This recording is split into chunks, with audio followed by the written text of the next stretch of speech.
어린 왕자 인사이드전을 기획하게 된 이유는요, 10대 때 읽어보았을 때 어린 왕자, 20대 때 읽어보았을 때 어린 왕자, 30대, 40대 매년 그 10년 주기로 어린 왕자를 읽어보았을 때 느끼는 그 마음속의 감정이 계속 달라지는 그 생각과 교훈들이 있어서 어린 왕자의 마음을 좀 더 심리적으로 알아보자라는 차원에서 전시회를 기획하게 되었고요.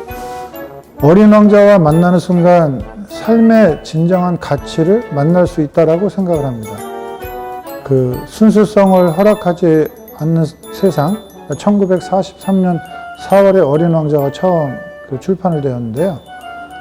끊임없이 반항하고 권했을 생텍쥐베리는 그를 동경하고 희망하는 삶을 어린 왕자라는 인물로 형상화했습니다.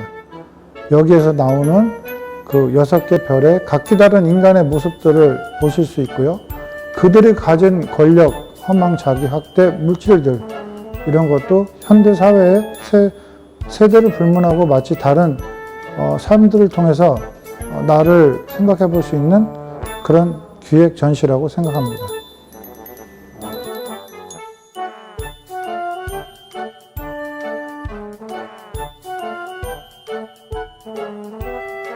그 나의 별을 찾아 떠나는 것은 우리가 존재하는 이유가 될 것이고요.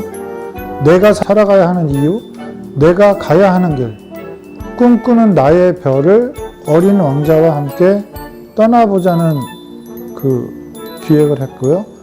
관객과 함께 나의 별을 찾아 떠나는 몽환적이고 아름다운 우주에 보이지 않는 공간을 그 미디어 아트로 제작을 하게 되었습니다.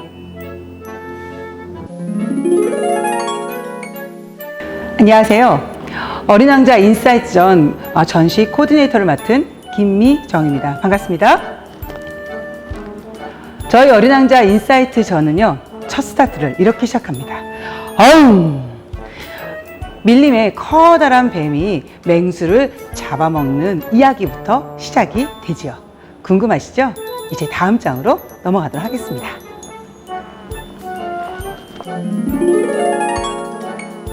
무엇으로 보이시나요? 좀 전에 말씀드렸던 우리 커다란 뱀이 단숨에 맹수를 잡아먹었다는 이야기를 들은 소녀는 가슴에 두려움이 생기면서 그 다음 아침 이 그림을 그렸다고 합니다. 하지만 모든 어른들은 이렇게 얘기했죠. 모자잖아. 모자잖아. 하지만 그 아이의 마음에는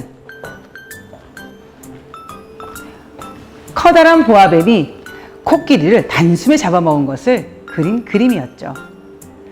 현대사회에서요, 눈으로만 보면서 생기는 여러 가지 일들이 있습니다. 그 눈으로만 보는 세상, 이제 마음으로 보는 세상으로, 그리고 코로나 팬데믹 시절에 여러분의 눈으로 보는 세상이 아닌 마음의 깊숙한 행복을 찾아서 어린 왕자 인사이트전 여러분께 소개 올리도록 하겠습니다. 생텍쥐베리는요, 1900년도에 태어났습니다. 프랑스 백작 가문 생텍쥐페리 가문에 태어났죠. 앙뚜앙 드 생텍쥐베리. 5남매 중 3번째, 그리고 장남으로 태어났습니다. 12살 때요, 처음 비행을 하기 시작했는데요. 그 비행의 기억은 평생 그를 파일럿으로 살게 하는 희망의 비행이 되었습니다. 그는요, 17살 때 동생과 함께 공부하던 그 학교에서요, 동생의 죽음을 목도하게 됩니다. 얼마나 가슴이 아팠을까요? 맞습니다. 이 동생의 죽음은요, 바로 어린 왕자의 결말의 모티브가 됩니다. 자, 그의 삶은요, 조종사로 향해 갑니다. 맞습니다. 파일럿으로 향해 갑니다. 그리고 그는 1944년 마지막 비행기를 타고요. 독일군이 물러간 프랑스를 지키기 위해서요. 정찰대로 조종사로 활동을 하게 됩니다. 그러던 어느 날 안타깝게도 8번째 비행인 정찰 비행을 마치고 행방불명이 됩니다.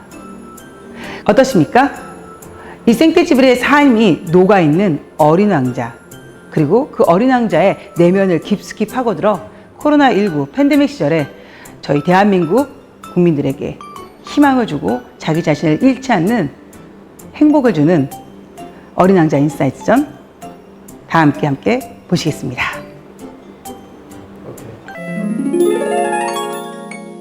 미카 차이콥스키 카야, 바로 동화 사파가유자 일러스트 화가이십니다. 그분이 그린 어린 왕자, 어떤 느낌일까요? 어린 왕자의 머플러는 민트입니다. 그리고 어린 왕자는 사막이 있지만 초원에 어린 왕자가 있습니다. 왜 그럴까요? 궁금하시죠? 현장에 오셔서 보십시오. 이 공간은요, 어린 왕자의 마음과 그리고 장미꽃의 마음을 색채 심리로 표현한 곳입니다. 그리고요, 여러분의 마음의 색도 한번 확인해 볼 수 있는 방입니다.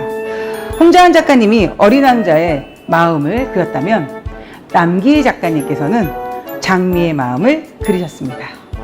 여러분 어떠세요? 이곳은 신수진 작가님이 우리 관객들과 함께 만드는 설치 작업입니다. 일명 인터랙티브 아트라고 하는데요. 나뭇잎 하나하나가 모두 신수진 작가님이 그리셨고요. 참가하는 우리 관객 여러분들께서는 빨간색으로 자신의 꽃을 만듭니다. 단 하나뿐인 꽃을 말이죠. 이 방은요, 생떼쥐베리가 그렸던 원화를 캔버스로 옮겨온 방입니다. 초창기 처음 책 제본이기도 하지요. 어린 왕자 스토리 어떠십니까? 한번 즐겨보시죠.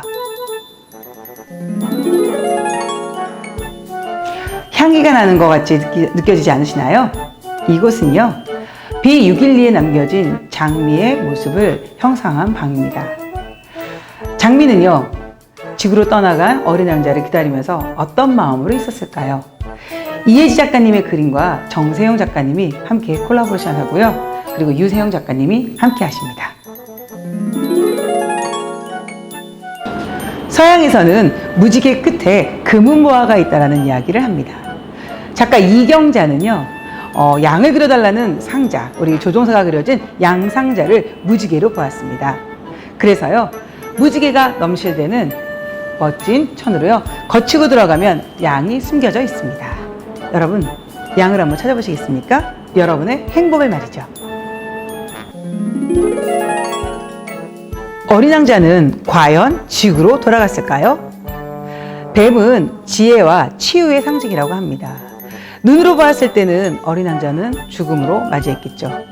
하지만 진정 마음으로 봤다면 저희는 어린 왕자가 저 별 끝 어느 곳으로 자신의 행성 B612로 떠나갔을 것을 알고 있습니다. 어린 왕자는 B612로 돌아갔다. 그리고 각자의 별을 찾아가는 사람들에게 위로와 그리고 성공을 빌어주고 행운을 빌어주는 만찬장을 열었다. 여러분의 별을 찾는 어린 왕자 인사이트 전. 나의 별을 찾아 떠나는 것은 우리가 존재하는 이유가 될 것이다. 내가 살아가야 하는 이유, 내가 가야 하는 길, 꿈꾸는 나의 별. 이 방은 유희진 작가님이 만드는 미디어 아트 어린 왕자 행성별입니다. 어떻습니까? 우주에서 바라본 어린 왕자의 모습, 그리고 여러분의 별을 찾아갈 여러분이 바라볼 우주의 모습. 이 방에서 느껴보시죠.